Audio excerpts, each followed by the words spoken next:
हाँ जी dear students, बेटा अज आप अपना लीनियर अलजबरा का नैक्सट टॉपिक शुरू करन जा रहे हैं जिहदा टाइटल हैगा तुहाडे कोले बेसिस एंड डायमेंशन। ठीक है, तो सब तो पहला तुहानूं ये पता होवे कि बेसिस की हुंदी है। कहते कि जिवें मान लो तुहाडे कोले BF कोई भी वैक्टर स्पेस है, तुसीं उस वैक्टर स्पेस का कोई भी सबसैट कंसीडर किया B, कहते ये जिहड़ा सबसैट तुसीं लिता B वो तुहाडे कोले बेसिस उदों बनूगा अगर तुहाडे कोले जिहड़ा B सैट है उसकी फस्ट प्रॉपर्टी हैगी कि वह लीनियरली इंडिपेंडेंट होना चाहिए। तो दूसरा ये है कि जो तुसीं B का लीनियर स्पैन फाइंड करो तो वह पूरे के पूरे वैक्टर स्पेस के बराबर आना चाहिए। मीनस आप ये कह सकते हो कि B जनरेट्स वी वैन मतलब वैक्टर स्पेस। ठीक है ना, तो जो कोई भी सबसैट किसी वैक्टर स्पेस का इन्होंने दो प्रॉपर्टीज़ नूं सैटिस्फाई कर जाता है तो दैट मीनस वो सैट की बन जाता है उस वैक्टर स्पेस का बेसिस। ठीक है, जिवें तुहाडे कोल एक एग्जाम्पल हैगी है, तुसीं प्रूफ करना है कि जिहड़ा लिता है तुसीं है ना 1 0 0 0 1 0 0 0 1 एक सबसैट कंसीडर किया V3R का, इनू तुसीं बेसिस प्रूफ करना है। तो पहला तो तुसीं इनू लीनियरली इंडिपेंडेंट प्रूफ करोगे तो इंडिपेंडेंट प्रूफ करने वास्ते तुहानूं कॉम्बीनेशन लेना पैंदा जिवें A1 0 0 B 0 1 0 plus C 0 0 1 equal to 0। तुसीं इहदे विचों A B C दियां वैल्यूज़ फाइंड करोगे, अगर तो ये तीनों वैल्यूज़ 0 आ जांदियां ने तो तुहाडा ये सैट बन जाता है लीनियरली इंडिपेंडेंट। बट जदों इहदे विचों एक भी वैल्यू नॉन जीरो आ जाती है तो वो सैट हो जाता है लीनियरली डिपेंडेंट सैट। ठीक है, फिर आप तुसीं प्रूफ करना होंदा है कि जिहड़ा V3 का कोई भी एलीमेंट तुसीं लो उन्होंने तुसीं 1 0 0 0 1 0 0 0 1 के लीनियर कॉम्बीनेशन च लिख सकते हो। जिवें तुसीं देखो कि आपां A B ते C है ना कोई भी एलीमेंट लिता V3R का, जिहड़ा A B C एलीमेंट है इनू तुसीं इस तरीके नाल लिख सकते हो ना A into 1 0 0 plus B into 0 1 0 plus C into 0 0 1। ठीक है, तो मीनस ये होया कि जिहड़ा A B C V3R का कोई भी आर्बिट्रेरी एलीमेंट सी उन्होंने तुसीं 1 0 0 0 1 0 ते 0 0 1 के लीनियर कॉम्बीनेशन दे विच लिखता। तो दैट मीनस प्रूफ हो गया कि जिहड़ा 1 0 0 जां आपां कह दो कि जिहड़ा ये B सैट है यही V3R नूं जनरेट करदा है। तो इट मीनस प्रूफ हो गया कि जिहड़ी B जो सैट है वो V3R का बेसिस बन गया। ठीक है, फिर नैक्सट आ जाती है तुहाडे कोले फाइनाइट डायमेंशनल। फाइनाइट डायमेंशनल आपां उदों कहने जदों कि बेसिस दे विच जिहड़े नंबर ऑफ एलीमेंट्स ने वो तुहाडे कोले फाइनाइट होण, जिवें अपने कोले इत्थे 3 ने तो आपां कहांगे कि ये 3 फाइनाइट डायमेंशनल है। तो डायमेंशन की हुंदी है, जिन्ने बेसिस दे विच एलीमेंट्स हुंदे आ ओहदी डायमेंशन हुंदी है। ठीक है, तो जिवें हुण इहदे विच अपने कोले बेसिस दे विच V3R दे विच 3 एलीमेंट आए ना, एक 1 0 0 वाला, एक 0 1 0 वाला, एक 0 0 1 वाला। तो इनू आपां कह देंगे डायमेंशन कितनी है वैक्टर स्पेस V3R की 3। ठीक है ना, तो जदों अपने कोले कोई बेसिस दे विच फाइनाइट नंबर ऑफ एलीमेंट आ जाते हैं फिर आपां कह दें कि वह वैक्टर स्पेस फाइनाइटली डायमेंशनल है। ठीक है ना, तो अदरवाइज अगर कोई फाइनाइट नहीं आते तो आपां कह दें वो इनफाइनाइट डायमेंशन है, मीनस कि उसकी डायमेंशन फाइनाइट नहीं हैगी। नैक्सट आ जाते हैं ऑर्डर बेसिस। ऑर्डर बेसिस की होंगे है, ऑर्डर बेसिस होंगे है जिवें तुसीं हुण आपां ने इहदे विच कंसीडर किया 1 0 0 0 1 0 या 0 0 1 ये जिहड़े 3 अपने कोले इस टाइप के जिहड़े मैट्रिक्स फॉर्म दे विच जिहड़े बेसिस आते हैं उन्होंने आपां ऑर्डर बेसिस कहने आ। तो इन्हां दे जिहड़े कोऑर्डिनेट्स हुंदे ने, coordinates of the vectors relative to the basis किस फॉर्म दे विच तुसीं कढोगे कि जिवें मान लो S तुहानूं इत्थे V1 V2 VM कोई भी ऑर्डर बेसिस दिता होया है ना, तो तुसीं कोई होर एलीमेंट जिवें वैक्टर स्पेस का कंसीडर करदे हो उन्होंने तुसीं बेसिस के एलीमेंट के कॉम्बीनेशन दे विच लिखदे हो, जिवें A1 B1 A2 V2 plus AM VM। इहदे विचों जिहड़े ये A ने A1 A2 A3 ये कोऑर्डिनेट्स हो गए तुहाडे कोले वैक्टर दे relative to the basis V S। ठीक है ना, तो नैक्सट बेटा अपने कोले हैगी इहदे नाल रिलेटिड एक थ्योरम जिहदे विच तुहानूं ये कहा है कि अगर मान लो B एक सैट है ना B1 B2 VN उहदे विच वैक्टर्स ने, जिहड़ा ये B सैट है ये बेसिस है किसी भी finite dimensional vector space VF का। कहते अगर यह सैट V बेसिस है तो दैट मीनस कि तुसी V दे हर एक एलीमेंट नूं then every V belongs to V can be uniquely express. Uniquely word ध्यान च रखियो कि तुसी उहनूं किसी एक तरीके नाल ही इस सैट के कॉम्बीनेशन दे विच लिख सकते हो, एक तो ज़्यादा वेज दे नाल तुसी उहनूं कॉम्बीनेशन च नहीं लै सकते। ठीक है, ਤਾਂ ਹੁਣ ਇਹਦੇ ਵਾਸਤੇ ਤੁਹਾਨੂੰ ਕੀ ਕਰਨਾ ਪੈਣਾ ਹੈ, ਜਿਵੇਂ ਪਹਿਲਾਂ B ਤੁਹਾਨੂੰ ਬੇਸਿਸ ਦਿੱਤਾ ਹੋਇਆ ਹੈ ਨਾ, ਤਾਂ ਹੁਣ ਇਹ ਬੇਸਿਸ ਹੈ ਤਾਂ that means linear span of B equal to V, it is a property of basis so it should satisfy, ਹੈ ਨਾ। ਤਾਂ ਇਹਦਾ ਮਤਲਬ ਕੀ ਹੋਇਆ ਕਿ ਅਗਰ ਤੁਸੀਂ V ਦਾ ਕੋਈ ਵੀ ਐਲੀਮੈਂਟ ਲੈਂਦੇ ਹੋ ਤਾਂ ਉਹ ਲੀਨੀਅਰ ਸਪੈਨ ਆਫ B ਨੂੰ ਤਾਂ ਬਿਲੋਂਗ ਕਰੂਗਾ ਨਾ। ਹੁਣ ਇਹਦਾ ਮਤਲਬ ਹੋਇਆ ਕਿ V ਨੂੰ ਤੁਸੀਂ B ਸੈੱਟ ਦੇ ਲੀਨੀਅਰ ਕੰਬੀਨੇਸ਼ਨ ਦੇ ਵਿੱਚ ਲਿਖ ਸਕਦੇ ਹੋ, ਬਟ ਆਪਾਂ ਨੇ ਇੱਥੇ ਇਹ ਸ਼ੋਅ ਕਰਨਾ ਸੀ ਕਿ ਜਿਹੜਾ ਇਹ ਕੰਬੀਨੇਸ਼ਨ ਆਪਾਂ ਨੇ ਐਕਸਪ੍ਰੈਸ ਕੀਤਾ ਹੈ V ਨੂੰ ਆਪਾਂ ਨੇ V1 V2 Vn ਦੇ ਵਿੱਚ ਲਿਖਿਆ ਹੈ ਉਹ ਯੂਨੀਕ ਹੈ। ਯੂਨੀਕ ਹੈ ਮਤਲਬ ਉਹਨੂੰ ਆਪਾਂ ਵਨ ਵੇ ਦੇ ਨਾਲ ਹੀ ਐਕਸਪ੍ਰੈਸ ਕਰ ਸਕਦੇ ਹਾਂ। ਤਾਂ ਹੁਣ ਆਪਾਂ ਨੇ ਸ਼ੋਅ ਕਰਨੀ ਹੈ ਉਹਦੀ ਯੂਨੀਕਨੈਸ ਸ਼ੋਅ ਕਰਨ ਵਾਸਤੇ ਤੁਸੀਂ ਸਪੋਜ਼ ਕਰ ਲਓ ਕਿ ਜਿਹੜਾ V ਐਲੀਮੈਂਟ ਹੈ ਉਹਨੂੰ ਮੈਂ ਕਿਸੇ ਹੋਰ ਕੰਬੀਨੇਸ਼ਨ ਦੇ ਵਿੱਚ ਲਿਖ ਸਕਦੀ ਹਾਂ, ਜਿਹਦੇ ਵਿੱਚ ਲਿਖਤਾ β1 V1 β2 V2 βn Bn। ਹੁਣ ਅਗਰ ਤੁਸੀਂ ਅਲਫਾਜ਼ ਨੂੰ ਬੀਟਾਸ ਦੇ ਇਕੁਅਲ ਪ੍ਰੂਫ ਕਰ ਦਿੰਦੇ ਹੋ ਤਾਂ ਸ਼ੋਅ ਹੋ ਜਾਊਗਾ ਕਿ ਤੁਹਾਡੀ ਇਹ ਯੂਨੀਕਨੈਸ ਹੈ। ਤਾਂ ਹੁਣ ਤੁਸੀਂ ਦੇਖੋ ਕਿ ਜਿਹੜਾ ਇਹ α1 B1 α2 B2 ਸੀ ਇਹ ਵੀ V ਦੇ ਇਕੁਅਲ ਸੀ, ਹੈ ਨਾ। ਤਾਂ ਇੱਧਰੋਂ ਆਪਣੇ ਕੋਲ ਇਹ ਵੀ V ਦੇ ਇਕੁਅਲ ਹੈ, ਤਾਂ ਮੀਨਸ ਜਦੋਂ ਦੋਨੋਂ ਹੈ ਹੀ ਕੰਬੀਨੇਸ਼ਨ V ਦੇ ਬਰਾਬਰ ਨੇ ਤਾਂ ਦੈਟ ਮੀਨਸ ਦੋਨੋਂ ਕੰਬੀਨੇਸ਼ਨਸ ਦੀ ਵੈਲਿਊ ਬਰਾਬਰ ਹੀ ਹੋਊਗੀ, ਠੀਕ ਹੈ ਨਾ। ਤਾਂ ਮੀਨਸ ਜਿਵੇਂ ਇੱਕ ਤਰੀਕੇ ਨਾਲ ਮੈਂ ਤੁਹਾਨੂੰ ਕਹਾਂ ਕਿ ਮੰਨ ਲਓ ਮੈਨੇ 7 ਨੂੰ ਲਿਖਿਆ 1 + 6, ਠੀਕ ਹੈ, ਅਤੇ 5 ਨੂੰ ਲਿਖਿਆ 7 ਨੂੰ ਹੀ ਮੈਂ ਲਿਖ ਸਕਦੀ ਹਾਂ 2 + 5। ਤਾਂ ਹੁਣ ਤੁਸੀਂ ਦੇਖੋ ਕਿ ਇਹਨਾਂ ਦੋਨਾਂ ਦੀ ਲੈਫਟ ਸਾਈਡ ਬਰਾਬਰ ਹੈ, ਤਾਂ ਮੈਂ ਕਹਿ ਨਹੀਂ ਸਕਦੀ ਕਿ 1 + 6 = 2 + 5 ਕਹਿ ਸਕਦੇ ਹਾਂ ਨਾ ਆਪਾਂ ਇਹਨੂੰ। ਤਾਂ ਇਹ ਚੀਜ਼ ਲਿਖੀ ਹੈ ਉਹਨਾਂ ਨੇ ਕਿ ਜਦੋਂ ਨੰਬਰ ਦੋਨੇ ਕੰਬੀਨੇਸ਼ਨ ਸੇਮ ਨੰਬਰ ਦੇ ਤਾਂ ਕੰਬੀਨੇਸ਼ਨ ਸ਼ੁੱਡ ਆਲਸੋ ਸੇਮ, ਠੀਕ ਹੈ ਨਾ। ਤਾਂ ਰਾਈਟ ਸਾਈਡ ਵਾਲਾ ਜੋ ਕੰਬੀਨੇਸ਼ਨ ਹੈ ਉਹਨੂੰ ਆਪਾਂ ਸਬਟਰੈਕਟ ਕਰਕੇ ਲੈਫਟ ਸਾਈਡ 'ਤੇ ਲੈ ਗਏ, ਅਤੇ ਜਿਹੜਾ ਇਹਨਾਂ ਦੇ ਕੰਬੀਨੇਸ਼ਨ ਦੇ ਸਕੇਲਰ ਸੀਗੇ ਉਹਨੂੰ ਆਪਾਂ ਨੇ ਕੰਬਾਈਨ ਕਰਤਾ। ਫਿਰ ਹੁਣ V1 V2 Vn ਆਪਣੇ ਕੋਲ ਇੰਡੀਪੈਂਡੈਂਟ ਸੀਗੇ, ਤਾਂ ਦੈਟ ਮੀਨਸ ਇਹਨਾਂ ਦੇ ਜਿਹੜੇ coefficient C that should be 0। ਜਦੋਂ ਉਹ 0 ਹੋ ਜਾਣਗੇ ਤਾਂ ਤੁਹਾਡੇ ਕੋਲ ਜਿੰਨੇ ਵੀ ਅਲਫਾਜ਼ ਨੇ ਉਹ ਸਾਰੇ ਬੀਟਾਸ ਦੇ ਬਰਾਬਰ ਆ ਜਾਣਗੇ, ਤਾਂ ਪ੍ਰੂਫ ਹੋ ਜਾਊਗੀ ਯੂਨੀਕਨੈਸ, ਠੀਕ ਹੈ। ਕਨਵਰਸਲੀ ਤੁਸੀਂ ਹੁਣ ਯੂਨੀਕਲੀ ਐਕਸਪ੍ਰੈਸਡ ਲੈ ਕੇ ਚੱਲੋਗੇ, ਪ੍ਰੂਫ ਕਰਨਾ ਹੈ ਕਿ ਉਹ ਬੇਸਿਸ ਹੈ ਅਤੇ ਸ਼ੋਅ ਕਰਨੀਆਂ ਨੇ ਦੋ ਪ੍ਰੋਪਰਟੀਜ਼ ਕਿ ਇੱਕ ਤਾਂ B ਜਿਹੜਾ ਹੈਗਾ ਉਹ ਲੀਨੀਅਰਲੀ ਇੰਡੀਪੈਂਡੈਂਟ ਸੈੱਟ ਹੈ, ਅਤੇ ਦੂਸਰਾ B ਜਿਹੜਾ ਲੀਨੀਅਰ ਸਪੈਨ ਹੈ B ਦਾ ਉਹ ਵੈਕਟਰ ਸਪੇਸ ਦੇ ਇਕੁਅਲ ਹੈ, ਠੀਕ ਹੈ।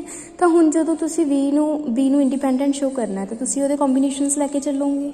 ਹੁਣ ਜਦੋਂ ਕੰਬੀਨੇਸ਼ਨਸ ਲਿੱਤੇ ਤੁਸੀਂ ਉਹਨਾਂ ਦੇ ਵਿੱਚੋਂ ਜਿਹੜੇ ਅਲਫਾਜ਼ ਨੇ ਉਹ ਸਾਰੇ ਦੇ ਸਾਰੇ 0 ਲੈ ਸਕਦੇ ਹੋ ਕਿਉਂਕਿ ਉਹ ਇੰਡੀਪੈਂਡੈਂਟ ਹੈ, ਠੀਕ ਹੈ।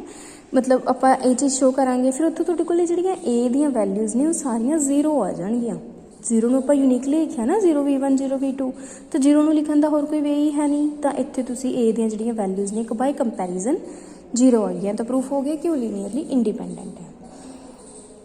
ਨੈਕਸਟ ਫਿਰ ਆਪਾਂ ਕੰਟੇਨਮੈਂਟ ਸ਼ੋਅ ਕਰਨੀ ਹੈ LB = B। ਹੁਣ ਇਹ ਆਪਾਂ ਨੂੰ ਪਤਾ ਹੈ ਕਿ ਜਿਹੜਾ B ਦਾ ਅਗਰ B ਸੈੱਟ ਹੈ ਤਾਂ ਉਹਦਾ ਕੰਬੀਨੇਸ਼ਨ ਜਿਹੜਾ ਬਣੂਗਾ ਉਹ ਵੀ V ਦਾ ਹੀ ਸਬਸੈਟ ਹੋਊਗਾ।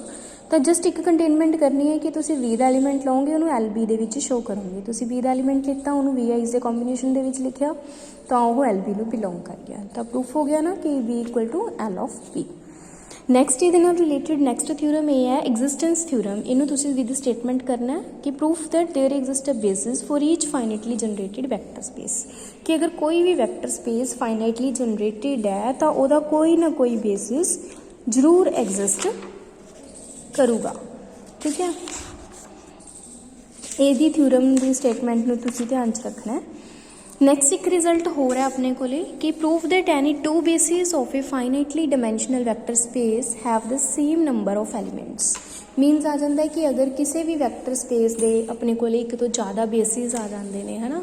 ਮਤਲਬ ਇਹ ਤਾਂ ਨਹੀਂ ਜ਼ਰੂਰੀ ਹੁੰਦਾ ਨਾ ਕਿ ਬੇਸਿਸ ਇੱਕੋ ਹੀ ਹੋਵੇ, ਬੇਸਿਸ ਇੱਕ ਤੋਂ ਜ਼ਿਆਦਾ ਹੋ ਸਕਦੇ ਨੇ, ਬਟ ਉਹਨਾਂ ਨੂੰ ਐਕਸਪ੍ਰੈਸ ਕਰਨ ਦਾ ਵੇ ਯੂਨੀਕ ਹੁੰਦਾ। ਆਪਾਂ ਨੇ ਇਹ ਗੱਲ ਕਹੀ ਸੀ, ਬਟ ਆਪਣੇ ਕੋਲੇ ਹੁਣ ਆ ਜਾਂਦਾ ਹੈ ਕਿ ਅਗਰ ਕਿਸੇ ਵੈਕਟਰ ਸਪੇਸ ਦੇ ਇੱਕ ਤੋਂ ਜ਼ਿਆਦਾ ਬੇਸਿਸ ਨੇ ਤੁਹਾਡੇ ਕੋਲ, ਤਾਂ ਉਹਨਾਂ ਬੇਸਿਸ ਦੇ ਵਿੱਚ ਜਿਹੜੇ ਨੰਬਰ ਆਫ ਐਲੀਮੈਂਟਸ ਨੇ ਉਹ ਸੇਮ ਹੋਣਗੇ। ਮੀਨਸ ਆਪਾਂ ਇਹ ਕਹਿ ਸਕਦੇ ਹਾਂ ਕਿ ਜਿਹੜੇ ਉਹਨਾਂ ਦੀ ਵੈਕਟਰ ਸਪੇਸ ਦੀ ਜਿਹੜੀ ਡਾਇਮੈਂਸ਼ਨ ਹੈ ਨਾ ਉਹ ਯੂਨੀਕ ਹੁੰਦੀ ਹੈ, ਬੇਸਿਸ ਡਿਫਰ ਕਰ ਸਕਦੇ ਨੇ, ਠੀਕ ਹੈ। ਤਾਂ ਇਹ ਰਿਜ਼ਲਟ ਬੇਟਾ ਤੁਸੀਂ ਯਾਦ ਰੱਖਣਾ। ਨੈਕਸਟ ਹੈਗੀ ਐਕਸਟੈਂਸ਼ਨ ਥਿਊਰਮ। ਐਕਸਟੈਂਸ਼ਨ ਥਿਊਰਮ ਦਾ ਰਿਜ਼ਲਟ ਇਹ ਹੈ ਕਿ prove that any linearly independent set in BF can be extended to a basis. ਹੁਣ ਆਪਾਂ ਨੇ ਪੜ੍ਹਿਆ ਸੀ ਕਿ ਜਿਹੜੀ ਬੇਸਿਸ ਹੁੰਦੀ ਹੈ ਨਾ ਉਹ ਆਪਣੇ ਕੋਲੇ ਦੋ ਪ੍ਰੋਪਰਟੀ ਸੈਟਿਸਫਾਈ ਕਰਦੀ ਹੈ, ਇੱਕ ਤਾਂ ਲੀਨੀਅਰਲੀ ਇੰਡੀਪੈਂਡੈਂਟ ਅਤੇ ਦੂਸਰਾ ਜਨਰੇਟਿੰਗ ਵਾਲੀ। ਤਾਂ ਹੁਣ ਕਹਿੰਦੇ ਕਿ ਅਗਰ ਤੁਹਾਡੇ ਕੋਲੇ ਕਿਸੇ ਵੀ ਵੈਕਟਰ ਸਪੇਸ ਦਾ ਕੋਈ ਵੀ ਲੀਨੀਅਰਲੀ ਇੰਡੀਪੈਂਡੈਂਟ ਸੈੱਟ ਮਿਲ ਜਾਂਦਾ ਉਹਨੂੰ ਤੁਸੀਂ ਐਕਸਟੈਂਡ ਕਰ ਸਕਦੇ ਹੋ। ਮੀਨਸ ਉਹਦੇ ਵਿੱਚ ਹੋਰ ਐਲੀਮੈਂਟ ਐਡ ਕਰਕੇ ਤੁਸੀਂ ਉਸ ਸੈੱਟ ਇੰਡੀਪੈਂਡੈਂਟ ਸੈੱਟ ਨੂੰ ਬੇਸਿਸ ਦੇ ਵਿੱਚ ਕਨਵਰਟ ਕਰ ਸਕਦੇ ਹੋ। ਇਹਦੇ ਨਾਲ ਰਿਲੇਟਿਡ ਵੀ ਐਗਜ਼ਾਮਪਲਸ ਵੀ ਕਰਾਂਗੇ ਆਪਾਂ। ਤਾਂ ਇੱਥੇ ਡਰ ਨਹੀਂ ਜਾਣਾ ਕਿਸੇ ਨੇ ਕਿ ਕਿਵੇਂ ਕਰਾਂਗੇ, ਹੈ ਨਾ, ਉਹ ਮੈਂ ਤੁਹਾਨੂੰ ਸਾਰਾ ਕੁਝ ਕਰਵਾਉਂਗੀ। ਨੈਕਸਟ ਇੰਪੋਰਟੈਂਟ ਰਿਜ਼ਲਟਸ ਹੈਗੇ ਆ ਕਿ if basis of a vector space VF contains n elements, ਕਿ ਅਗਰ ਕਿਸੇ ਵੈਕਟਰ ਸਪੇਸ ਦੇ ਬੇਸਿਸ ਦੇ ਵਿੱਚ n ਐਲੀਮੈਂਟਸ ਨੇ ਤਾਂ ਤੁਸੀਂ ਸ਼ੋਅ ਕਰਨਾ ਕਿ ਜੇ ਤੁਹਾਡੇ ਕੋਲ ਕੋਈ ਹੋਰ ਸੈੱਟ ਆ ਜਾਂਦਾ ਹੈ, ਸਬਸੈਟ ਲੈਂਦੇ ਹੋ ਤੁਸੀਂ ਜਿਹਦੇ ਵਿੱਚ n ਤੋਂ ਜ਼ਿਆਦਾ ਮੀਨਸ ਬੇਸਿਸ ਤੋਂ ਜ਼ਿਆਦਾ ਐਲੀਮੈਂਟ ਹੋਣਗੇ, ਉਹ ਸੈੱਟ ਡਿਪੈਂਡੈਂਟ ਸੈੱਟ ਹੋ ਜਾਊਗਾ, ਫਿਰ ਉਹ ਇੰਡੀਪੈਂਡੈਂਟ ਨਹੀਂ ਹੋ ਸਕਦਾ। ਠੀਕ ਹੈ, ਤਾਂ ਫਿਰ ਆ ਜਾਂਦਾ ਕਿ ਜੇ ਤੁਸੀਂ ਕੋਈ ਵੀ W ਦਾ ਲੀਨੀਅਰਲੀ ਇੰਡੀਪੈਂਡੈਂਟ ਸੈੱਟ ਲੈਂਦੇ ਹੋ ਤਾਂ ਉਹਦੇ ਵਿੱਚ ਫਿਰ n ਤੋਂ ਜ਼ਿਆਦਾ ਐਲੀਮੈਂਟ ਨਹੀਂ ਹੋਣਗੇ, ਕਿਉਂਕਿ ਜੇ n ਤੋਂ ਜ਼ਿਆਦਾ ਹੋ ਗਏ ਤਾਂ ਉਹਨੇ ਡਿਪੈਂਡੈਂਟ ਹੋ ਜਾਣਾ।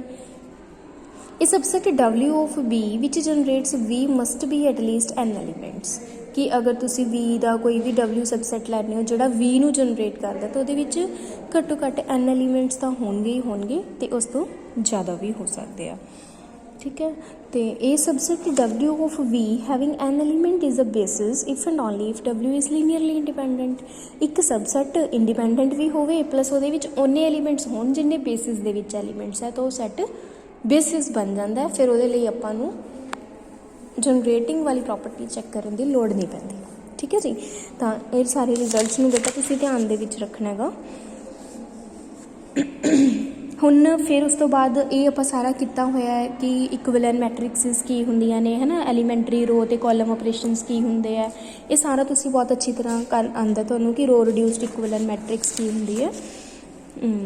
ਠੀਕ ਹੈ ਨਾ, ਤਾਂ ਇੱਥੇ ਆਪਾਂ ਮੈਟ੍ਰਿਸਿਸ ਦੀ ਹੈਲਪ ਦੇ ਨਾਲ ਵੀ ਕਰਾਂਗੇ ਕਿ ਕਿਸੇ ਦਾ ਬੇਸਿਸ ਦੇ ਵਿੱਚ ਕਿੰਨੇ ਐਲੀਮੈਂਟ ਨੇ ਜਾਂ ਬੇਸਿਸ ਆਪਾਂ ਕਿਵੇਂ ਫਾਈਂਡ ਕਰ ਸਕਦੇ ਹਾਂ। ਜਿਵੇਂ ਐਗਜ਼ਾਮਪਲ ਫਸਟ ਹੈ ਤੁਹਾਡੇ ਕੋਲ, ਐਗਜ਼ਾਮਪਲ ਫਸਟ ਦੇ ਵਿੱਚ ਤੁਸੀਂ ਇਹ ਦੱਸਿਆ ਹੈ ਕਿ ਸ਼ੋਅ ਕਰਨਾ ਹੈ ਕਿ ਜਿਹੜਾ ਇਹ ਸੈੱਟ ਹੈ E1 E2 EN ਮਤਲਬ ਆਰਡਰਡ ਬੇਸਿਸ ਵਾਲਾ, ਜਿਹਦੇ ਵਿੱਚੋਂ ਜਿਹੜਾ EI ਹੈ ਉਹ ਤੁਹਾਡੇ ਕੋਲ ਹੈਗਾ ith ਪੋਜੀਸ਼ਨ 'ਤੇ 1 ਹੈ, ਬਾਕੀ ਸਾਰੇ 0 ਹੈ। ਠੀਕ ਹੈ ਨਾ, ਤੁਸੀਂ ਸ਼ੋਅ ਕਰਨਾ ਹੈ ਕਿ ਇਹ ਬੇਸਿਸ ਹੈ VNR ਦਾ, ਮੀਨਸ ਕਿ n dimensional vector space VR ਦਾ ਇਹ ਬੇਸਿਸ ਹੈ। ਤਾਂ ਤੁਸੀਂ ਇਸ ਸੈੱਟ ਨੂੰ ਇੰਡੀਪੈਂਡੈਂਟ ਅਤੇ ਜਨਰੇਟਿੰਗ ਦੋਨੋਂ ਪ੍ਰੂਫ ਕਰਨੇ ਆ, ਤਾਂ ਤੁਸੀਂ ਸਭ ਤੋਂ ਪਹਿਲਾਂ ਪ੍ਰੂਫ ਕਰੋਗੇ ਇੰਡੀਪੈਂਡੈਂਸੀ ਕਿ V ਜਿਹੜਾ ਹੈਗਾ V ਸੈੱਟ ਆਪਣੇ ਕੋਲ ਹੈਗਾ E1 E2 E3 ਵਾਲਾ ਸੈੱਟ, ਠੀਕ ਹੈ, EN ਤੱਕ ਆਪਣੇ ਕੋਲ ਇਹ ਹੈਗਾ, ਅਤੇ ਇਹਦੇ ਵਿੱਚੋਂ ਜਿਹੜਾ EI ਹੈ ਉਹ ਤੁਹਾਡੇ ਕੋਲ ਹੈਗਾ ith ਪਲੇਸ ਦੇ ਉੱਪਰ 1 ਹੈ ਅਤੇ ਬਾਕੀ ਸਾਰਾ 0। ਠੀਕ ਹੈ, ਤਾਂ ਤੁਸੀਂ ਪਹਿਲਾਂ ਪ੍ਰੂਫ ਕਰਨਾ ਹੈ ਕਿ ਜਿਹੜਾ ਇਹ B ਸੈੱਟ ਹੈ that is linearly independent, B is linearly independent. ਉਹਦੇ ਵਾਸਤੇ ਤੁਸੀਂ ਕੰਬੀਨੇਸ਼ਨਸ ਕੰਸੀਡਰ ਕਰੋਗੇ ਫੀਲਡ ਦੇ ਵਿੱਚੋਂ ਐਲੀਮੈਂਟਸ ਲੈ ਕੇ, ਜਿਵੇਂ α1 E1 α2 E2 α3 E3 equal to plus αn EN equal to 0। ਠੀਕ ਹੈ ਨਾ, ਹੁਣ ਜਦੋਂ ਤੁਸੀਂ ਇਹਨਾਂ ਸਾਰਿਆਂ ਦਾ ਪਲੱਸ ਕਰੋਗੇ ਤਾਂ ਬਣ ਜੂਗਾ α1 α2 α3 αn ਇਕੁਅਲ ਟੂ 0 0 0 0। ਹੁਣ ਦੋ ਵੈਕਟਰਸ ਕਦੋਂ ਬਰਾਬਰ ਹੁੰਦੇ ਆ? ਜਦੋਂ ਉਹਨਾਂ ਦੇ ਕਰਸਪੋਂਡਿੰਗ ਐਂਟਰੀਜ਼ ਬਰਾਬਰ ਹੁੰਦੀਆਂ ਨੇ, ਮੀਨਸ α1 ਵੀ 0 α2 ਵੀ 0 ਸਿਮਿਲਰਲੀ αn ਵੀ 0। ਤਾਂ ਹੁਣ ਤੁਹਾਡੇ ਕੋਲ ਜਿੰਨੇ ਵੀ ਤੁਸੀਂ ਸਕੇਲਰਸ ਲਿੱਤੇ ਸੀ ਉਹ ਸਾਰੇ 0 ਆ ਗਏ, that means B set is the linearly independent set. ਫਿਰ ਨੈਕਸਟ ਤੁਸੀਂ ਸ਼ੋਅ ਕਰਨਾ ਹੁੰਦਾ ਕਿ ਉਹ ਆਪਣੇ ਕੋਲੇ ਜਨਰੇਟ ਕਰਦਾ। ਤੁਸੀਂ B ਦਾ ਕੋਈ ਵੀ ਐਲੀਮੈਂਟ ਲਿੱਤਾ α1 α2 αn, ਉਹਨੂੰ ਤੁਸੀਂ ਬ੍ਰੇਕ ਕਰ ਲਓ, ਜਿਵੇਂ ਆਪਾਂ ਨੇ ਉੱਪਰ ਲਿਖਿਆ ਸੀਗਾ ਹੈ ਨਾ ਕਿ ਇਹ α1 0 0, ਫਿਰ ਉਹਦੇ ਵਿੱਚੋਂ α1 ਬਾਹਰ ਕੱਢ ਕੇ 1 0 0 0 1 0, ਲਾਈਕ ਇਸ ਤਰੀਕੇ ਦੇ ਨਾਲ ਤੁਸੀਂ ਉਹਨੂੰ ਜਨਰੇਟ ਕਰ ਸਕਦੇ ਹੋ। ਠੀਕ ਹੈ, ਤਾਂ ਬੇਟਾ ਇਹ ਤੁਹਾਡੇ ਕੋਲ ਇਹਦੇ ਨਾਲ ਰਿਲੇਟਿਡ ਐਗਜ਼ਾਮਪਲਸ ਵੀ ਹੈਗੀਆਂ ਨੇ ਤੁਹਾਡੀ ਬੁੱਕ ਦੇ ਵਿੱਚ, ਅਤੇ ਇਹਨਾਂ ਐਗਜ਼ਾਮਪਲਸ ਨੂੰ ਵੀ ਬੈਟਰ ਤਰੀਕੇ ਦੇ ਨਾਲ ਕਰ ਲੈਣਾ ਤੁਸੀਂ। ਇਹਦੇ ਨਾਲ ਰਿਲੇਟਿਡ ਜਿਹੜੀ ਐਕਸਰਸਾਈਜ਼ ਹੈ ਬੇਟਾ, ਉਹਦੇ ਜਿਹੜੇ ਕੁਐਸਚਨਸ ਨੇ ਨਾ ਉਹ ਤੁਸੀਂ ਕਰ ਹੀ ਲੈਣੇ ਆ, ਕਿਉਂਕਿ ਜਿਹੜਾ ਬੇਸਿਸ ਵਾਲਾ ਜੋ ਚੈਪਟਰ ਹੈ ਨਾ ਇਹਦੇ ਵਿੱਚੋਂ ਕੁਐਸਚਨ ਆ ਹੀ ਜਾਂਦੇ ਆ ਮੋਸਟਲੀ, ਅਤੇ ਕੋਈ ਬਾਲਾ ਟਿਪੀਕਲ ਹੈ ਨਹੀਂ। ਅਗਰ ਕਿਸੇ ਵੀ ਐਕਸਰਸਾਈਜ਼ ਦੇ ਵਿੱਚ ਦੇ ਕੁਐਸਚਨ ਦੇ ਵਿੱਚ ਕੋਈ ਪ੍ਰੋਬਲਮ ਆਉਂਦੀ ਹੈ ਨਾ, ਤੁਸੀਂ ਨਾਲ ਦੀ ਨਾਲ ਕੰਸਲਟ ਕਰਿਆ ਕਰੋ, ਗਰੁੱਪ ਦੇ ਵਿੱਚ ਵੀ ਡਿਸਕਸ ਕਰਿਆ ਕਰੋ, ਕਿਉਂਕਿ ਉਹਦੇ ਨਾਲ ਹੁੰਦਾ ਹੈ ਕਿ ਮੰਨ ਲਓ ਇੱਕ ਬੱਚੇ ਦਾ ਕੁਐਸਚਨ ਹੋ ਗਿਆ ਹੈ ਨਾ, ਤਾਂ ਦੂਸਰੇ ਦਾ ਨਹੀਂ ਹੋਇਆ, ਤਾਂ ਹੈਲਪ ਮਿਲ ਜਾਂਦੀ ਹੈ ਇੱਕ ਸਟੂਡੈਂਟ ਦੂਸਰੇ ਸਟੂਡੈਂਟ ਤੱਕ। ਇਹ ਮੰਨਿਆ ਕਰੋ ਕਿ ਅਸੀਂ ਕਲਾਸ ਦੇ ਵਿੱਚ ਹੀ ਬੈਠੇ ਹਾਂ, ਇਹ ਨਾ ਸੋਚਿਆ ਕਰੋ ਕਿ ਅਸੀਂ ਹੁਣ ਕਿਹਨੂੰ ਪੁੱਛੀਏ। ਅਗਰ ਨਹੀਂ ਗਰੁੱਪ ਦੇ ਵਿੱਚ ਸਮਝ ਆਉਂਦਾ ਦੈਨ ਤੁਸੀਂ ਮੈਨੂੰ ਵੀ ਪੁੱਛ ਸਕਦੇ ਹੋ, ਕੋਈ ਪ੍ਰੋਬਲਮ ਕਦੋਂ ਵੀ ਕੋਈ ਪ੍ਰੋਬਲਮ ਆਉਂਦੀ ਹੈ। ਠੀਕ ਹੈ ਬੇਟਾ, ਅਤੇ ਨੈਕਸਟ ਆਪਾਂ ਜਿਹੜਾ ਡਾਇਮੈਂਸ਼ਨ ਹੁਣ ਆਪਾਂ ਨੇ ਜੋ ਅੱਜ ਕੀਤਾ ਹੈ ਉਹ ਹੈਗਾ ਡਾਇਮੈਂਸ਼ਨ ਆਫ ਸਪੇਸ। ਕੱਲ੍ਹ ਆਪਾਂ ਕਰਾਂਗੇ ਡਾਇਮੈਂਸ਼ਨ ਆਫ ਸਬ ਸਪੇਸ, ਅਤੇ ਇਹਨੂੰ ਆਪਾਂ ਅਗਲੇ ਲੈਕਚਰ ਦੇ ਵਿੱਚ ਕਰਾਂਗੇ। ਅੱਜ ਇੰਨਾ ਹੀ, ਓਕੇ।